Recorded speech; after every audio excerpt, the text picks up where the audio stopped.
ergasii keessa galin naan jettee ana akkamitti waan sana keessa galuu danda'a? Lakkee isaanis hoo lalanii ati teessee ilaaluu si qabdu garuu hiriyaa kee waan taateef hiriyaa kee akka hiriyaa keessanii lamaanuu hiriyaa kee akka taanatti isaan lamaan araarsuu qabdu. Dhugaadha garuu ani isaan lamaanuu hiriyaa koo ta'uun inuman beekaa hiriyaa kooti keessattuu isiin tokko kan baay'ee namatti dhiyaatudha. Gara WhatsApptiin innaan dubbisus hin beektanii kana durallee hin beektaati baatini. Kanaaf iyyuu ishii gaafadheen ture ishee tokko immoo silkii ishee hin qabu gaafachuu hin dandeenye. Sababa kana ta'eef malee waan biraatti miti. Isin maaliif gaaffii isinitti ta'e wanti dhufe? Maaliifin yeroo baay'ee dhageenyaan wallolli isa erga hiriyoota ishii ta'anitti maaliif walloluu maaliif walitti naraarsinee maaliif jettee laatu jennee bakka gaaffii nuti ta'e sammuu keenya keessatti gaafachuu qabna jennaan bakka gaafachuu qabna innis hin gaafanne yoodha. Gaafachuun keessan gaariidha. Yoommoo haallichi isaa waan hin taane ta'e tarimmoo yookiin maaliif jarri kun walitti araaramuu qabu erga hiriyoota kee ta'anii maaliif callistee laaltaa kan naan jettan yoo ta'e waliin isin barsiisati isin ikkoon sarmaan isin walitti araarsaati. Ana na didaniiru ishee tokko silkii ishee hin qabu. Isheen tokko immoo gaafa dubbisee waan kana keessa hin galin naan jetteetti. Sababa kana ta'e kun maal godhuun qabare. Namni tokko kana waan kana keessa hin galin erga naan jedhe kamittiin galaa? Akka isaanis hoos jedhu baatanis isaan gaafa wal lolanii nargitas nageessas garuu isaan yeroo hundaa wal araarsus wal lolus waan baay'ee wal jajjaduu danda'u ati nageessa. Ishiinis hoos diddees ayi lakki ani gaafa isin wal loluu dhiistanii gaafa wal loltanii an taa'ee dhaga'uu hin danda'u. Anis si gargaaruun qabaa yookiin immoo lamaan keessan siin araarsuun qabaa wal loluun qabdanii jechuu qabda. Jedheenii ture kai amma kana dura jedheenii tiniin jira. Kan kana booda immoo nin gaafadhaan maal akka isaan naan jedhan isinitti himaa jechuudha. Kanuma yaaddaniiti na waantani? Kanuma isin gaafachuu barbaannes waan nayyuu bakka.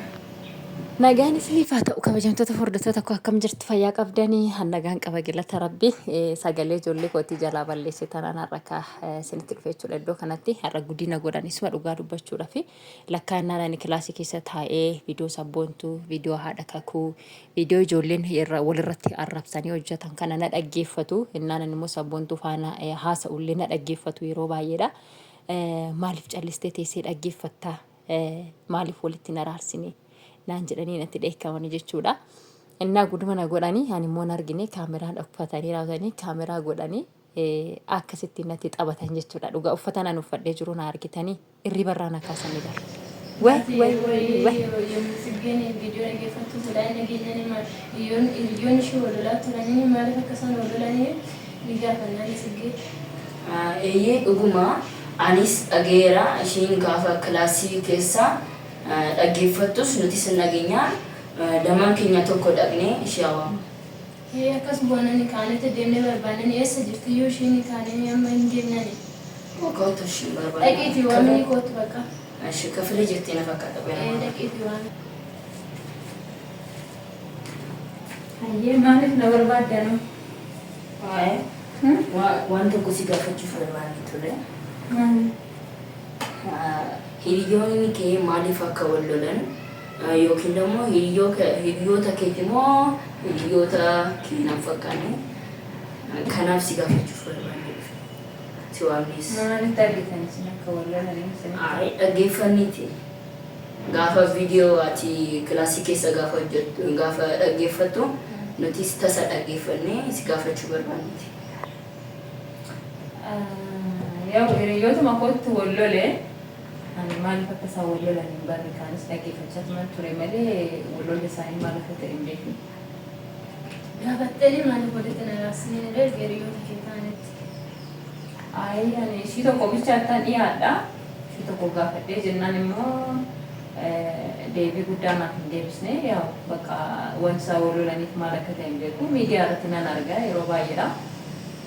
Ishii sana immoo gaafadhee gaafan jedhu bakka waan namni baay'eetu nattis dubbateetii jira sababa kana ta'eef immoo isheenis wantoota isheen kana keessa hin galin jettee waan na dhorteef hin calledhe. Maal jettu isin kana?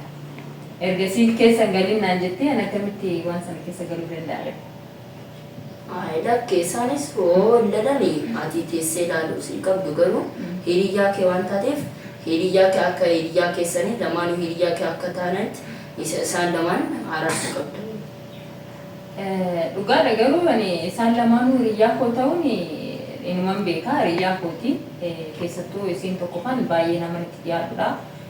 Gara WhatsApptiin innaan dubbisus hin beektanii kana durallee hin beektaa ati baatini. Kanaaf iyyuu ishii gaafadheen ture ishee tokko immoo silkii ishee qabu gaafachuu hin dandeenye. Sababa kana ta'eef malee waan biraatti miti. Isin maaliif gaafa isinitti ta'e wanti dhufu? Maaliifin yeroo baay'ee nageenyaan wallolli isa erga hiriyoota ishii ta'anitti maaliif walloluu maaliif walitti araarsinee maaliif jettee laatti jennee bakka gaafi nuti ta'e sammuu keenya keessatti gaafachuu qabna jennaan bakka gaafachuu qabna innis hin gaafanne yoo ta'u. Gaafachuun keessan gaariidha. Yoommoo haalli isaa waan hin taane ta'e tarimmoo yookiin maaliif jarri kun walitti araaramuu qabu erga hiriyoota kee ta'anii maaliif callistee laaltaa kan naan jettan yoo ta'e waliin isin barsiisati isin ibsan isin walitti araarsaa. Ana na didaniiru ishii tokko silkii isheen qabu isheen tokko immoo gaafa dubbisee waan kana keessan galiin naan jetteetti sababa kana ta'e kun maal godhuun qabare. Namni tokko kana waan kana keessan galiin erga naan jedhe kamittiin galaan. Akka isaanis hoos jedhu baatanis isaan gaafa wal lolanii nargitas nageessas garuu isaan yeroo hundaa wal araarsus wal lolus waan baay'ee wal jajjaduu danda'u ati nageessa. Ishiinis hoos diddees ayi lakki ani gaafa isin wal loluu dhiistanii gaafa wal loltanii an taa'ee dhaga'uu hin danda'u. Anis si gargaaruun qabaa yookiin immoo lamaan keessan siin araarsuun qabaa wal loluun qabdanii jechuudha. Jedhanii ture kai amma kana dura jedhanii jira. Kan kana booda immoo nin gaafadhaan maal akka isaan naan jedhan isinitti himaa jechuudha. Kanuma yaaddaniiti na waantani?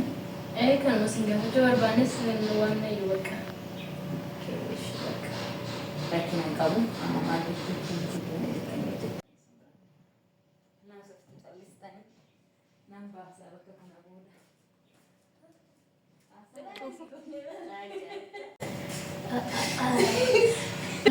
Maal jettii haadha ishee nama gaafachuu keenyaaf maaltu fakkaata? Maal beekamu maal akka gaafannee nu gaafatte maal akka inni wanti dhugumaa garuu dandii. Ajaa'iba! Firaankii ajaa'ibaadha dhugaa. Firaankii!